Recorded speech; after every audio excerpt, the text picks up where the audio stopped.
শয়তান কয় মালিক আপনার আয়ুবের টাকা আছে, পয়সা আছে, অর্থ আছে, সম্পদ আছে, বিদায় আপনারা ভুলে যায় নাই। কিন্তু যদি আয়ুবের অর্থ না থাকতো, টাকা পয়সা সম্পত্তি না থাকতো, তাহলে আপনারা ভুলে যেত। বলেন নাউজুবিল্লাহ। আল্লাহ বললেন আয়ুব রে, এর শয়তান আমার আয়ুব কোনোদিন আমারে ভুলবে না রে, আমার আয়ুব কোনোদিন আমারে ভুলে যাবে না। তুমি একটা কাম করো, আমার আয়ুবকে পরীক্ষা নিতে পারো। শয়তান বলেন আল্লাহ আমার এমন একটা ক্ষমতা দেন, যে ক্ষমতার বিনিময়ে আমি আয়ুবের ক্ষতি করতে পারি, তার সমস্ত সম্পদ তার শরীর থেকে আমি কেড়ে নিতে পারি। আল্লাহ বললেন তোমার সুপ্রিম পাওয়ার দেওয়া হলো, টোটালিটি একটা পাওয়ার দেওয়া হলো।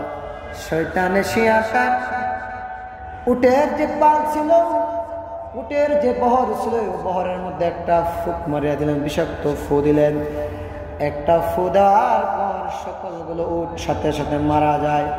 উটের যে রাখাল ছিল দৌড়ায় সবল মালিক আপনার উটগুলো একটা একটা করে সবগুলো মরে গেছে।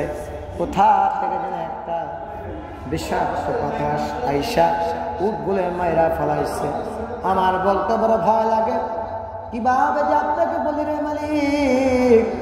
হযরতে আয়ুব বললেন চিন্তা করিও না, টেনশন করিও না, আমার মালিকের সম্পদ আমার মালিকের কাছে নিয়ে গেছে। আল্লাহ বলে শয়তান দেখছুনি আমার আয়ুব আমার তখনও বলে নাই আমি আল্লাহর সম্পত্তির শুকরিয়া আদায় করছে, আমার আল্লাহর কাছে শুকরিয়া আদায় করে বলছে আমি মালিকের সম্পদ আমি নিয়ে আসছি। শয়তান বলল আল্লাহর একটা পরীক্ষা করা হোক। বললেন ঠিক আছে, আর একটা পরীক্ষা চালা দাও। আল্লাহ পাক রব্বুল আলামিন শয়তানকে পাওয়ার দিন, তার গায়ের মধ্যে এসে একটা ফু দিলেন।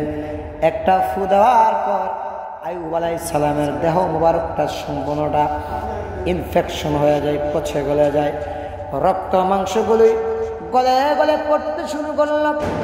পোকামাকড় খাইতে খাইতে আইয়ুব আলাইহিস সালামের গোশতের টুকরাগুলো খসে খসে জমিনের মধ্যে পড়ে যাইতেছে। আল্লাহর পয়গম্বর আয়াত নবী বললেন এরে পোকা, আমার গা মুবারকে যতটা গোশত আছে সবগুলা খা, একটা গোশতের টুকরা তোরা ছাড় দিবি না। একটা পোকা কি করলেন, মাটির মধ্যে পড়ে গেলেন। আইয়ুব আলাইহিস সালাম ওই পোকাটাকে ধইরাই না গা মুবারকের মধ্যে আবার দিয়ে দিলেন, আর বলেন পোকারে পড়িস না রে, পড়িস না, আমার গা মুবারক থেকে পড়িস না, যতটা রক্ত মাংস পারুস আমার গা থেকে খা, আমার মালিক আমার পরীক্ষা নিচ্ছে রে। আল্লাহর পয়গম্বর আইয়ুব আলাইহিস সালামের দেহ মুবারকটা সম্পূর্ণ জর্জরিত হয়ে গেল। এলাকাবাসী বলতে লাগলেন, কানাঘোষা করতে লাগলেন যে আইয়ুব রে এখানে রাখা যাবে না, আইয়ুব রে মহল্লাতে রাখা যাবে না। যদি আইয়ুব রে মহল্লাতে রাখতে হয় তাহলে আমরা রোগাক্রান্ত হয়ে যাব। একটা কাজ করো, পুরো একটা ঘর বানাইয়া, দূরে একটা ঘর বানাইয়া ওই ঘরের মধ্যে নিয়ে আইয়ুব রে তোমরা রাইখা আসো। সমাজ কি করলেন, এমন একটা ডিসিশন নিলেন। হযরতে আইয়ুব আলাইহিস সালাম বললেন আমারে তোমরা দূরে নিয়ে যাও, কারণ দূরে যত নিবা আমার মালিকের সাথে প্রেম তত আমার জমে উঠবে। আমি যতটা দূরে থাকবো ততটা ভালোবাসা মহব্বত আমি আল্লাহর প্রতি দেখাতে পারবো, আমার মালিকের প্রতি দেখাতে পারবো। তোমরা আমারে দূরে নিয়ে দিয়ে আসো। আল্লাহর পয়গম্বর আইয়ুবকে দূরে নিয়ে গেলেন। সমাজের সব লোকেরা নবী আইয়ুব আলাইহিস সালামকে একটা ঘর বানায়া দূরের মধ্যে দিয়ে আসলেন। আল্লাহর পয়গম্বর আইয়ুব নির্জনে একাকী বসবাস করতে শুরু করলেন, আর তার মালিকের প্রতি শুকরিয়া আদায় করতে লাগলেন, আর তার মালিকের প্রতি দরুদ পড়তে লাগলেন, বেশি বেশি দরুদ পড়তে লাগলেন। আল্লাহ ডাকদাকে ফেরেশতারা দেখছুনি আমার আইয়ুবের অবস্থাটা, এতটা শরীর খারাপ দেওয়ার পরও সারাটা শরীর পছন্দ করে ফেলেছে। আমার আইয়ুব আমারে ভুলে নাই, আমার আইয়ুব আমারে ভুলে যায় নাই রে, আমার আইয়ুব আমার শুকরিয়া আদায় সব সময় করে, আমার জিকির সব সময় করে। আল্লাহর পয়গম্বর আইয়ুব আলাইহিস সালামের বিবি মানুষের বাড়িতে খাবার আনার জন্য যায়, কারণ ওনার টাকা নাই, পয়সা নাই, অর্থ নাই, বাড়ি গাড়ি কিছুই নাই, সব আমার আল্লাহ নিয়ে আনিছে পরীক্ষার জন্য। হযরতের রহিমা, ওনার বিবির নাম ছিল রহিমা। এই রহিমা মানুষের বাড়িতে যায় খাবার যোগান দেওয়ার জন্য, খাবার আনার জন্য মানুষের বাড়ি বাড়ি যায়। এবার শয়তান কি করলেন, যে বাড়ির মধ্যে খাবার আনতে গেলেন ওই বাড়ির মধ্যে গিয়ে একটা প্যাঁচ লাগাই দিলেন। বললেন, রে ভাই শুনেন, আপনি একটা কথা শুনেন, এই যে মহিলা আসতেছে, মহিলারা খাবার দিবেন, তবে একটা বিনিময় চাইবেন। মহিলারা বলবেন তার মাথার চুলগুলো বড় সুন্দর, তার মাথার চুলগুলো দেখতে বড় সুন্দর, এই চুলগুলো যদি আপনারা দেয়া দেয় তাহলে আপনি তারা খাবার দিবেন, চুলের বিনিময়ে তারা খাবার দিবে।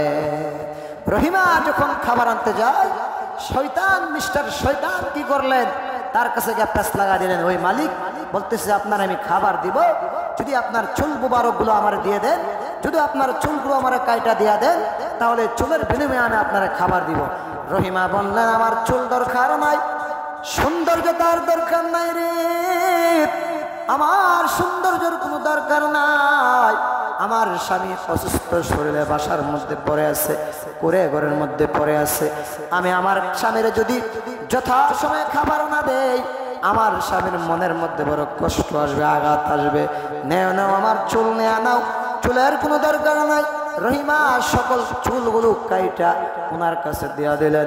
বিনিময়ে খাবার নিয়ে যখন যাইতে লাগলেন আইয়ুবের কাছে, আল্লাহর পয়গম্বর আইয়ুব আলাইহিস সালামের কাছে শয়তান আগে আগে যায় একটা নালিশ করে মিথ্যা অপবাদ লুটায়া দেয়।